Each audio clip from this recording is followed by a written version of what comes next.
Hello, everyone, and welcome to Quantify and Communicate, our webinar on the ROI of cybersecurity. We've got an information-packed agenda ready for you. Before we dive into that, let me just quickly introduce myself. I'm Oscar. I am going to be your host for this webinar. I'm here in the studio in Helsinki. And just brief background on myself before I introduce the other speakers. My background is actually financial journalism. I switched to cybersecurity earlier this year. Extremely interesting topic, lots of overlap with what I was doing before. And one of the first projects that I was kind of assigned that I've taken on is this, just to look into the ROI of cybersecurity. And naturally, being a journalist, I had lots of questions about this, like, what does ROI even mean in the context of cybersecurity? How do we calculate it? And how do we communicate that? What do businesses actually do with that information? And luckily, I was in the right place because we've got lots of world-leading experts at F-Secure who were able to help me out, which seems like a good place to bring in my friend Teemu, who's sitting here in the studio with me. Teemu is a director in our product development department. He's an expert in technology. And an expert in kind of product development, sort of international man of mystery. Welcome, Teemu. Indeed, my pleasure. And Teemu is actually going to be giving a bit of a presentation. F-Secure Elements is something that he's been working very hard on over the past months, maybe even years. And the second part of this webinar will be Teemu kind of giving us a bit of a presentation on Elements and how it links to the theme of ROI. But first, we're going to be going over to our virtual studio, and we're going to have a presentation from Paul Bruciani and Robin Oldham. So Paul is our head of sales enablement in the UK, and he has many years, 20 years of experience, in fact, in business development and in consulting for businesses, global businesses across a range of sectors. And with him is Robin Oldham, who is the founder of Sidea, which he describes as an optimistic cybersecurity consultant. He is, Robin. Yeah, Robin is our independent voice on this panel, and so he's perfectly placed to give us insight into this topic. So I'll hand over now to Paul and Robin. Thank you very much, Oscar. So you should see a slide in front of you here called Every Business's Security Goal. The security goal of every business is to create a logical, defensible security strategy, which is about balancing risk or expected loss against security cost, as depicted here in the figure in front of you. It's represented by the intersection of the green line and the blue line, and that's where every CISO wants to be. Now, this is easy to do when costs can be quantified in monetary terms, but it's a great deal more difficult to do when it comes to security. How do you compare the certain cost of security against the cost of an event you have prevented from happening? Not easy. But that's what we're here to address. As Oscar mentioned, I'm Paul Bruciani. I'll say no more about myself. You can look on LinkedIn and read all about me there. Part of my job as head of sales enablement is to work with clients to help them create successful business cases for security investment. I'll hand over now to Robin. Thanks, Paul, and good morning, afternoon, or evening, everyone, depending on where in the world you're dialed into. Yeah, my name is Robin Oldham, and I'm a director with Sidea. We specialise in helping organisations to better understand and communicate their risk and be more confident on their cyber risk posture. I've known Paul and the F-Secure team for a long time. It's been a real pleasure helping them to develop this tool to help them and their customers better understand the return on investment from their security spend.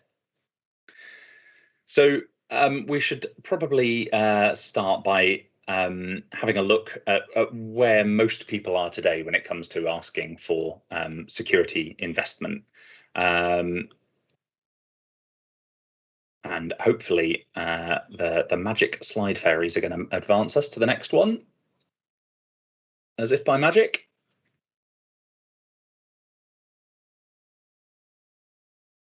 So yeah, this kind of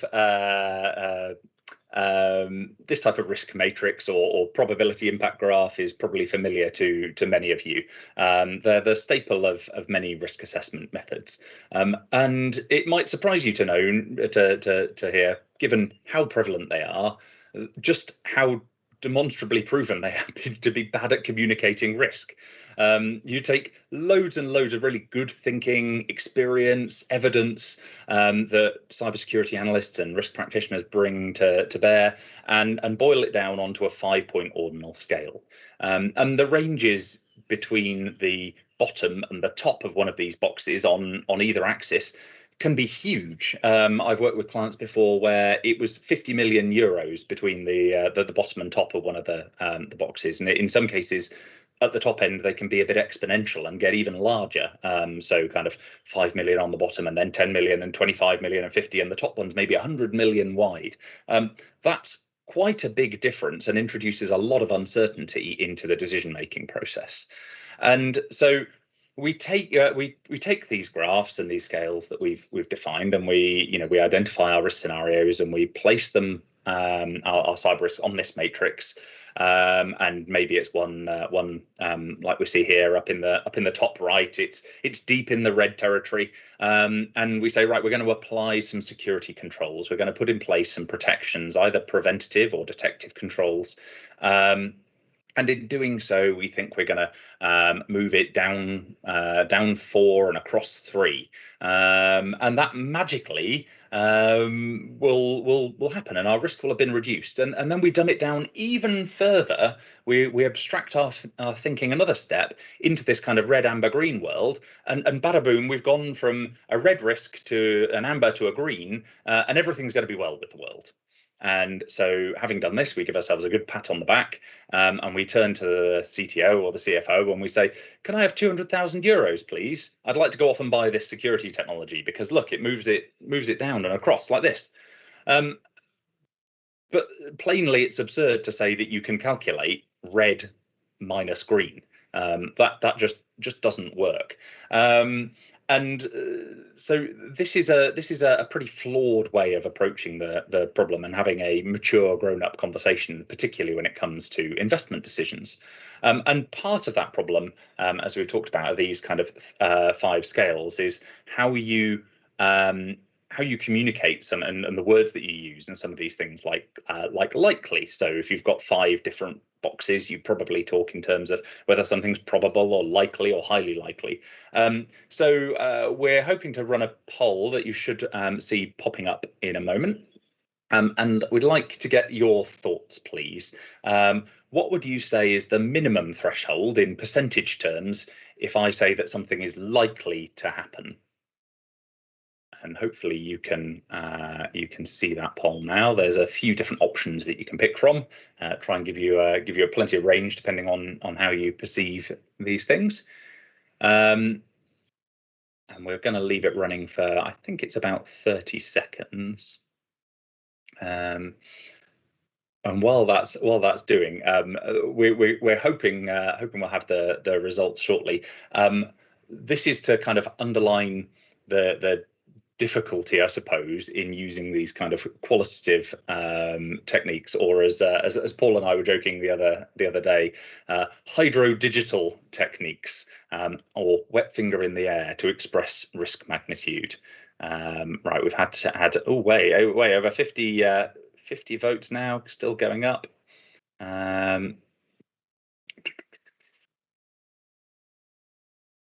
Let's give it another 5 seconds or so to get your votes in if you've not already. 3, 2, 1. Okay. So you can see the range of results that have come in there. It's it's a pretty big spread, right? So I'm telling you that something's likely to happen, and 1 in 10 of you think that means less than in that kind of 20 to 30%.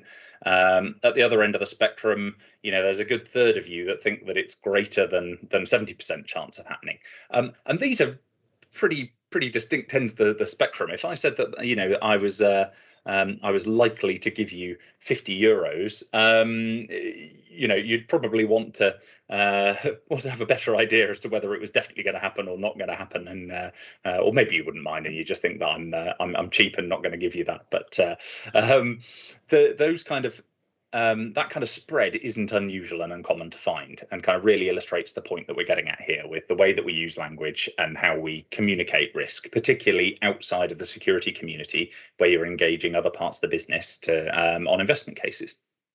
And even the experts can't agree, you'll be pleased to know. These are the results of a similar sort of experiment that was carried out by NATO at the end of the last century. And they looked at the different terms that military intelligence analysts used. And in particular, they kind of asked them to assess a completely different subject. So this was reports about climate change and the probability of different impacts occurring. So slightly outside of their day-to-day work, but still applying the same kind of thinking and approaches that they do. And you can see the really wide range that we've got here. Likely is kind of on par with what we had. Probable was even wider than the sorts of results that we've seen in our poll today. And these are important moments, right? We believe it's probable that this state has nuclear weapons, or we think it's likely that they carried out this attack and therefore we should retaliate. And you really want to have some fairly cool, calm, collected thought processes and decisions and clear communication when you're deciding what to go about doing this. So they've done similar research and worked really hard on how to refine that language and make sure everyone's got a clear set of rules on how they're, what they mean when they're communicating these different things. And we're not immune from this too. We've made these sorts of mistakes too. Both earlier in my career, I'm trying to address that and correct that now. And I know Paul's had similar kind of experiences and worked with customers is similar kind of foibles as well. So you're not alone in this kind of space. And what we need to focus on is, especially when it comes to investment, how we're communicating clearly. Thank you, Robin. So as you know, cybersecurity solutions, they're often expensive, they often involve considerable investment, and they require a business case to be approved often by the board. Now, if you ever present it to a board, you will often face the question, usually from the CFO, what is the return on investment? Or is this the most cost-effective solution? What F-Secure has developed with Robin at CIDEA is a return on investment calculator, which is used to determine the return on investment of a wide range of security investments. Now, the calculator we've kept simple. We've applied the 80-20 rule. It works using a set of common risk scenarios faced by nearly all organizations, which are sufficient for making the business case. Robin will explain how the impact of a particular risk is estimated. Yeah, and at its foundation, risk is the possibility of something bad happening, right? It's the effect on uncertainty on our objectives. It's, risk equals impact times likelihood. So in order to be able to articulate the risk, we need to understand the consequences should something bad happen. And we also need to understand how frequently that event might occur. And so if we get on to estimating the impact of ransomware as a particular example within kind of one of these common scenarios that organizations face, we want to focus on the sort of aspects of, we want to be accurate rather than precise. And you might think initially that those two things are one and the same. So let me explain. It's about getting it, not getting it perfect, but getting it more right. So when we say we want to be accurate, we want to use some ranges and say, 9 times out of 10, our answer is going to fall between X and Y. We're going to get it right more often than we're going to get it wrong. And they might be quite wide to begin with, rather than a really precise value of saying it's going to be exactly 123,762 euros and 57 cents, because that false precision undermines the decision-making process as well. It's better to be broadly accurate and in the right ballpark than super precise and get the answer wrong. So having identified these different scenarios, we've drilled down and kind of reversed out what we think the consequences are likely to be for each of them. And you can see here for ransomware, the 3 main ones for organizations based on our experiences tend to be business disruption, unplanned costs, and potential legal challenge from customers, particularly where ransomware actors are now taking copies of data as well as just encrypting devices. And we've modeled out how you can start to work those sorts of things out.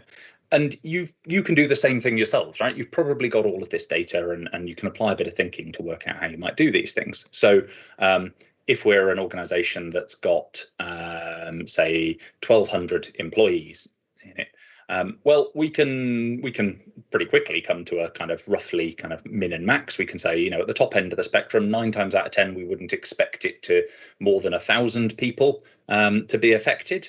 And we know what our average salary is as an organization, and we can divide that by the number of working days in the year and times it by an estimate for how long a ransomware attack typically takes. In here, an extreme example, we might be able to be unable to work for 15 days, and that gives you a 2.3 million euro number. At the other end of the spectrum, we can say, well, maybe it's one department or a particular branch office or something like that that's been affected. There's only 150 staff. The average salary is the same, but maybe they're back up and running within a week, and so that'd be much less, about 100,000 euros. And you can repeat these for different aspects.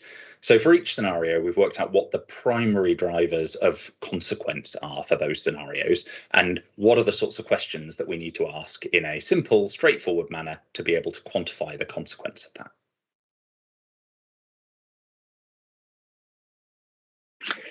Okay, so Robin has explained how the impact cost range is estimated. Probability is estimated using the following data sources. The primary data source is from F-Secure's incident response teams. We do a lot of incident response work, helping organizations that have suffered from a breach to get back on their feet. But other sources include F-Secure CISO office, which monitors, general terms, the security we deliver to our business customers, tens of thousands of them, through the products we have deployed. But also the Verizon data breach incident report, statistics from national certs, and data from incident surveys. And as with the cost impact estimates, we discuss and agree with the client the probability for each risk scenario. It's really from these discussions that if you like, the beginnings of a partnership with the client begin. Robin will now explain in a bit more detail how, once we've estimated the probability and impact, how we create a simulated result for loss expectancy. Yeah. Thanks, Paul. So yeah, it's really important to make sure that when we're calculating these values, that we're using input from customers to understand the consequences specific to their organization, and marry that with some really great data source from F-Secure's threat intelligence. And once we've got those, we can run a series of Monte Carlo simulations, which is a fancy way of basically saying that we're going to run tens of thousands of trials for each simulation. And for each one, if it comes true, then we're going to pick a value that's on a bell curve for the potential values based on our lower and upper bound estimates. So Using the business disruption example from earlier, we had anywhere between 0.1 million and 2.3 million euros. We can generate a bell curve, a normal distribution there for what the values will look like, including extreme low and high values, as well as the most likely ones. And then if there's a 25% chance of something happening, that means 1 in 4 of those trials, it will pick a value from somewhere on that curve, and it will be representative when by the time you've run it tens of thousands, hundreds of thousands of times across the whole calculator, we'll have a really good statistical understanding of what the likely consequences are. And we can present those back quite simply. We've simplified down the output here a little bit, so you can see there's a range of 7 scenarios that we've selected, what some of the values are and the probabilities, and then apply what we believe the reductions will be in terms of the controls that are in place and implemented. And Paul will talk a little bit about how we can then take these results and present them. Yeah, certainly. Thank you. So you see in front of here an example, a table example. This would be a slide that you would typically present to the CFO, and you'll see each of the risk scenarios we discussed as represented by a line in those tables. In each risk scenario, we present the probability, the impact cost range, a simulated figure for the gross loss expectancy. This is the loss you'd expect for a given scenario if you didn't have the security control you were aiming to invest in. And as well as that, for that given security control, the net loss expectancy. So when you total all that up, then you get a gross loss expectancy of 228,000 euros, which can be reduced by implementing the said security control to 42,000 euros.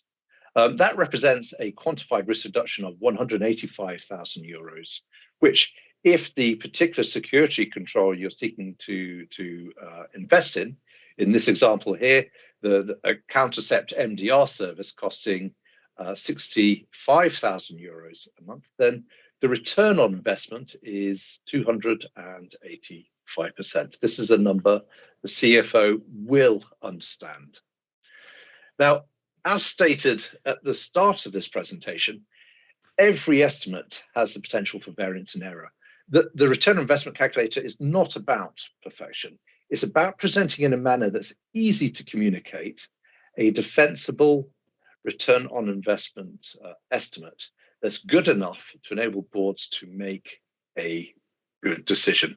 So that brings to a close what we wanted to say. If you have any questions concerning the ROI calculator, then come to me. But if you've got any questions concerning, or general questions concerning assessing cyber risk, then please do get in contact with my colleague, Robin. Thanks, Paul. And with that, I think we'll hand you back to the studio. Over to you, Oscar. Thanks very much, guys. It was a really fantastic presentation. I especially enjoyed the use of that poll to make your point. My question to you for the Q&A is, what was the probability of everybody picking the same answer? And you can't say unlikely, but you can answer that. You can answer that at the end in the Q&A. And just to kind of remind everyone else that if you've got questions for any of the speakers, either the presentation you've just seen or the presentation that Teemu is about to give, just write them in the chat, and we'll have a short Q&A at the end, and these guys will be hanging around for that. So with that, I will pass over to Teemu, who's going to give us a presentation on ROI and F-Secure elements. Teemu, over to you. Sure. Thank you very much. My pleasure. And hello to everybody as well online, whether it is morning, evening, or night, wherever you are in the world. Like I said, my name is Teemu Mylykangas, and I'm going to talk a little bit about the F-Secure elements, and specifically related to the complexity when it comes to acquiring and purchasing technologies and products, and how the ROI thinking that we are very specifically looking at F-Secure will be helping you in order to justify those investments into those products and those technologies that you do need to implement in order to have those security controls like we discussed earlier. Now, the numbers and the cases that you just saw presented are very specific cases for a specific customer. And obviously there has been a lot of research gone into the different kinds of return on investment for your cybersecurity investments. And obviously depending a little bit who you're asking from, whether you're taking averages, case studies, or whichever, the number does change a little bit.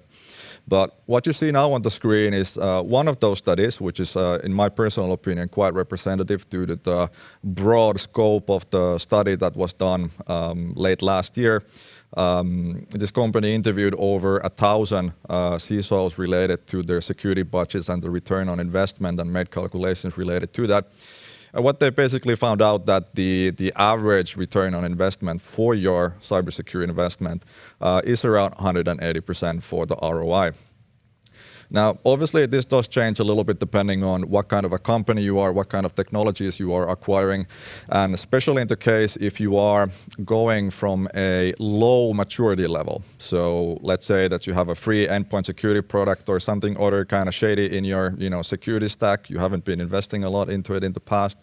Then obviously the return on investment for taking, for example, a proper endpoint security product into use will have a huge return on investment in the level that it's just a no-brainer to actually do it. Obviously then when you start going on a little bit to larger companies where the maturity level is much higher, where the security products and controls that you have in place that would affect all of the endpoints, all of the employees, all of your processes and whatnot, they are already done, then there is a diminishing return on the investment when it comes to the security products and technology, specifically because you're going to start solving very specific, very niche, very siloed security problems, which obviously do not impact the whole company, but rather they are quite specific in their scope and effect. And obviously at that point, the ROI for those investments starts to steadily decline due to the very specialist nature that they have. This kind of a very broad scope of security products that you're using in your security stack leads to another problem, which is the complexity related to it. And what you see now on the screen is a big summary of different kinds of security vendors, different kinds of security products out there on the market who are solving very specific security needs out there. And as you can imagine, managing this kind of a security stack is very time consuming. It necessitates people who know those things, they know the products. There's different backends, there's different front ends, there's different accounts. You need to manage different kinds of vendor relationships. The pricing models for the vendors are different when you purchase, when you renew, when you do anything. All of that stuff is very complex. And the wider your security stack becomes and the more you implement different kinds of products, the more the complexity increases. And the more the complexity increases, the more you will face diminishing returns on that investment that you're going to make into the security products and into the technologies. Obviously, we're leaving out of the scope now here the investments into the people, so training people or into improving processes, for example. So obviously the technologies and the products are not the whole story. There are other things like people, training is a prime example of those, and process development where you start to ensuring that different kinds of security practices and whatnot are well followed in the company obviously has also an impact. Now, this kind of a complexity that we are seeing on the security market, specifically when it comes to acquiring these different kinds of security technologies and products, is something that we are specifically addressing with the F-Secure elements that I have been working now for several years, and a couple of our, or let's not even say couple, a lot of my colleagues have been working on as well. And really the idea in the F-Secure elements is that we're going to bring together different kinds of security solutions, really those ones that provide you the best bang for the buck, and we bring them into this one pane of glass, one management, one control from one vendor in the same kind of business model so that it reduces the complexity as much as possible in order to generate you the best ROI for those specific investments in these technologies. And this is really important when you start considering the fundamentals of your security. So obviously there are different kinds of security products that are very fundamental to the security strategy. Here I'm talking about things like detection and response capabilities, incident response, email security, vulnerability management, and whatnot. And those are very specifically those different kinds of products and capabilities that you absolutely have to have in your security stack, because without those, obviously you are leaving big gaps in the stack and your capabilities, and thus significantly increasing the risk that you have when it comes to a cybersecurity incident, as we saw quantified in the previous session. So really the whole purpose of the F-Secure elements, our thinking at F-Secure, is to not only think about the technologies behind it and not only the sort of protection of it, but also think about the ROI, because obviously security is always an investment. And when you invest into something, you need to have quantified reasons on how to do that. And that's just the nature of the game. And anybody who would say that this is not the case, I think they might operate in a little bit different world than we do. But obviously when you do need to justify those investments to your CFO or to your boss, obviously, these are the things that we need to discuss. And like I said, specifically, this is what the F-Secure Elements here is to solve. So F-Secure Elements is a combination of our cutting-edge products that we have: endpoint security, detection and response capabilities, vulnerability management, and email security for Office 365. And obviously, this Elements platform, as based on its name, is a very configurable platform that allows us to include other products also into the future, into the same security stack, into the same front end, into the same support, into the same commercial models and whatnot. And this is quite key. So when you are looking at acquiring these kind of sort of security capabilities, keep in mind this F-Secure Elements, because this is obviously made to solve this very specific issue for you, which is the ability to justify the ROI for these investments. One of the things that I would also like to emphasize very specifically when it comes to the F-Secure Elements is the usage-based billing model that we have launched earlier this year. And I am proud to say that, to my knowledge, F-Secure is the only security vendor now there on the market who specifically offers a usage-based billing model. So obviously the problem when you are facing this big complexity with a lot of different kinds of vendors is that they have different kinds of commercial models, paying models, yearly, annual, whatever, and you might overpay on things that you might not necessarily need when you don't use them, so that's a wasted investment. With the usage-based model that we are providing now as an optional sort of licensing model on top of the yearly and monthly kind of payments, is obviously there to make sure that you are getting the best bang for the buck, because you're only paying for the stuff that you are using, not for something that you might be using in the future. And this is very cool because it changes the whole notion from a upfront CapEx investment to a more running OpEx investment, which obviously is something that is very interesting for the CFO of your company, specifically when it comes to the cash flow calculations. But enough of the F-Secure Elements. If there's something that you might want to hear on it, more than happy to tell you more in the Q&A as well.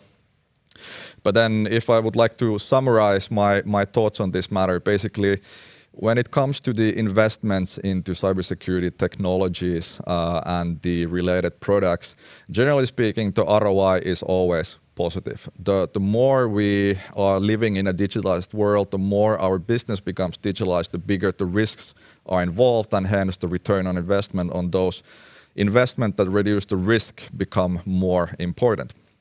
Now, obviously, those investments start to fall off in the kind of, or there's diminishing returns for those investments when you start to go, higher and higher into more complex and more specific security solutions. But those can be basically then offset by favoring a smaller number of vendors that you can provide you a larger spectrum of security capabilities, because that will not only ease up on the vendor management, so it will save you times and cost on the vendor management. It will simplify the training, the usage, so there's less people that needs to be trained to be using different kinds of products, different kinds of portals, different kinds of credentials that might not be working so well together. And finally, when you have products that have been built together specifically from the perspective of providing more security than the sum of their parts, that's where you start seeing even a bigger increase in the return on investment, because obviously the higher the security you get, the lower the risk you have in those security events from hitting you. With this, I thank you for the attention, and I'll give the stage back to Oscar. Thanks very much, Teemu. Great presentation. Yeah, as you alluded to in your remarks there, a lot of people at F-Secure have been working very hard on F-Secure elements. So really great to see it presented in that way. So thanks a lot for that. We do have a few questions coming in, so we'll move swiftly on to the Q&A. There are a few kind of logistical questions about how do I get hold of this recording and the slides. Don't worry, we will be sending that out to everyone who's attended, recording and how to access the calculator and that kind of thing. Teemu, a question for you first, or there's a couple for you, so we'll start with those. Okay, sure. Where could I find more information about F-Secure Elements? Well, that's an easy one. You go to fsecure.com/elements, and it will have all the information you need. And then obviously your local F-Secure representatives are happy to help you as well to find out more information and have a session with you about the F-Secure Elements. Perfect. And a question, so if I imagine that as a company we're only using endpoint protection currently, what would be the kind of next module of Elements or the next solution that you would recommend investing in? Endpoint security. Okay, fair enough. So endpoint security, as you guys know, it does form the basic fundamentals of any security posture. And obviously then when you start sort of upgrading from a classic endpoint security products, there are certain things that I would specifically look at.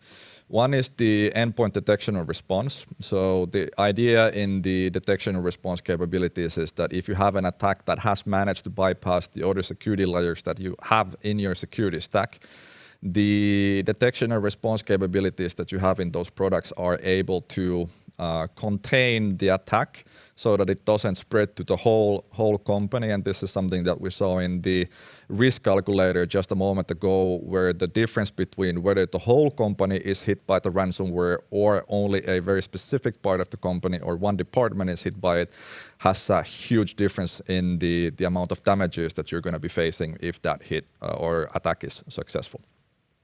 So obviously detection and response capabilities would be one of the primary choices to look at. Then the second thing that I would be considering is obviously the vulnerability management capability. So in many cases, a lot of these attacks are possible because there are a lot of unpatched software or endpoints or other devices in your network, and those are being leveraged by the attacker not only to get into your environment in the first place, but once they are in the environment, in order to propagate in the environment, in order to spread to a maximum number of devices before they actually then, for example, activate the ransomware. And finally, email security obviously is a very big thing. So as you might have seen in various other kinds of studies, email still continues to remain the primary vector to deliver phishing emails, ransomware attacks and whatnot. So obviously then investing into email security is also the third point that I would be looking at then on top of the two things mentioned just before. Perfect. Thanks for that answer, Teemu. We've also got a couple of questions for our virtual studio participants. I think this one's probably for Robin, but Paul, feel free to jump in as well. Robin, cyber risks change so quickly, so how do you keep the assessment up to date?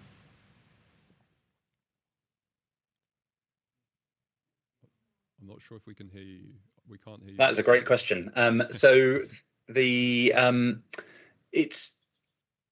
there's two parts to it, I suppose. There is the bit that's moving really quickly in the world is around some of the, as Teemu was just saying, some of the vulnerabilities that are being uncovered and how you patch things.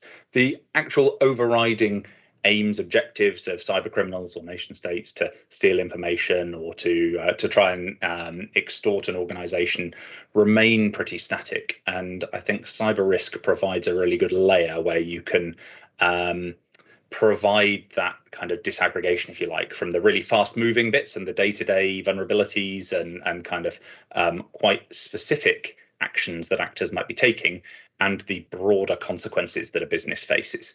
So, the disruption from ransomware hasn't fundamentally changed over the last 5 years. We're starting to see it coupled with data breaches, and data breaches were a thing 5 years ago as well. And so we're seeing those things come together, but they're both known and understood and haven't really changed that much over the time. The fact that we're now seeing organized gangs and network access brokers searching out access and then selling that on to other criminal gangs, well, that is something that's changed, and that does change the calculus slightly. But it's at that kind of lower level. That isn't the kind of thing that you'd be expecting necessarily to be discussing time and time again with non-security members of boards and things like that.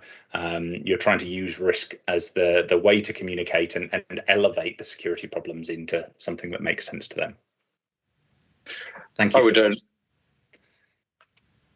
Yes, great question. I would only add that there are cybersecurity trends like the industrialization of cybercrime, and that does affect the probability that an organization may face a particular risk. But those changes take place over sort of months and years. They're not they don't take place over shorter timescales than that. Thanks. Thanks both of you. And another one for you, Paul. The question says, a typical stumbling block with this approach is estimating the probabilities of the loss events. So they want to know, does the calculator described assist with this part? Is it using the kind of the data that you were describing from the DBIR and the IR team, or does it need expertise from the client? Well, we can always make a sort of a reasonable estimate, but you'll always get a better estimate when you involve the client. And I think when clients are interested in making cybersecurity investments, it's important to have that dialogue with them, because it's only by talking to them you get to understand the quality of their existing controls, which are not going to be immediately evident unless you have that dialogue. And it's through having that dialogue that you get a much better appreciation of what controls are most relevant and what the impact of implementing those controls will be. And I'd just add, if that's all right, that one of the things that was so exciting about working with F-Secure on this project is just the depth of intelligence they have and the range of inputs that they can bring to bear, from incident response, from the things they're seeing on endpoints, through their antivirus and kind of wider detection platforms. And those sorts of things you can start to drill down into. What are the trends or the likelihood specific to an industry or a particular size of business, and we can start to build those things into the kind of those probability estimates, rather than leaving it to the customer alone to kind of pick those numbers out of the air. And looking forward, the world is moving towards the cloud, and IT environments are becoming more complicated. Businesses will more commonly be operating a hybrid multi-cloud environments in the future than they do today. And if you're going to be a partner to a client and provide them the security they seek, then you really do need to understand their business well. That's why we would always encourage these kind of communications with customers in sort of defining what security controls are going to be relevant to them in the future. Makes sense. And just one more for you guys, like speaking of looking towards the future, they said here that you've presented the kind of annual ROI figure. How do you expect that to change? Would you expect the ROI of a security investment to increase over time? Well, if you bought a product, you're going to have to pay for things like ongoing service charges, and there'll be depreciation to factor in. Unless, of course, you bought a F-Secure Elements, which is a pay-as-you-go model. You'd expect the ROI to be greater in later years, at least until further capital investment is required. If you bought a service, however, the service charge will remain the same throughout the contract term. But if the security partner is working as a true partner with the client, then throughout the term, the security benefits that the service provider can provide will grow, and so will the return on investment. I would add that where I've seen that not hold true, because the partnership model is definitely what you want to be building, is where the context of the organization changes and they don't update their security posture to match. So if you make an acquisition in a new country and that changes your risk profile, or you have experienced a huge amount of growth and you've doubled the number of people in your business, or the amount of data that you hold on customers, and as your business evolves, it's important to keep those things in check, because as we said at the beginning, you've got your kind of the return on investment is the match between the kind of the investment that you're making and that benefit that you're getting. And if you're keeping the investment the same but expecting the benefit to grow to match the increasing size of your business or dynamics of your business, then obviously that's going to be diluted. So I think there's a really important part there that sometimes gets forgotten with a kind of, we've bought that, we've implemented it, right, that's done, park that, and not come back and make sure that you're keeping it current. You're not asking yourself, well, to start with, what's important to us? What are we defending? But then coming back to that on a regular basis. What's important to us now? How has our organization changed? How do we need to adapt and improve? So those are the sorts of things that kind of over the kind of quarter, biannual, annual kind of basis, you should be kind of thinking about to make sure that you continue to get the return that you're expecting. Sure. Thanks very much for that answer, Robin. I think that kind of covers all of the questions that we've been asked. So it's just remains for me to thank all of our speakers, 2 great presentations, and thank you for your contributions to the Q&A, the answers you've given as well, really, really insightful. So thank you all 3 of you. And thank you very much to everyone that's tuned in. As said, if you have questions about anything that you've heard today, don't hesitate to get in touch. We will be sending a follow-up email with details of how to do that. So that's all from us for now. We'll speak to you soon.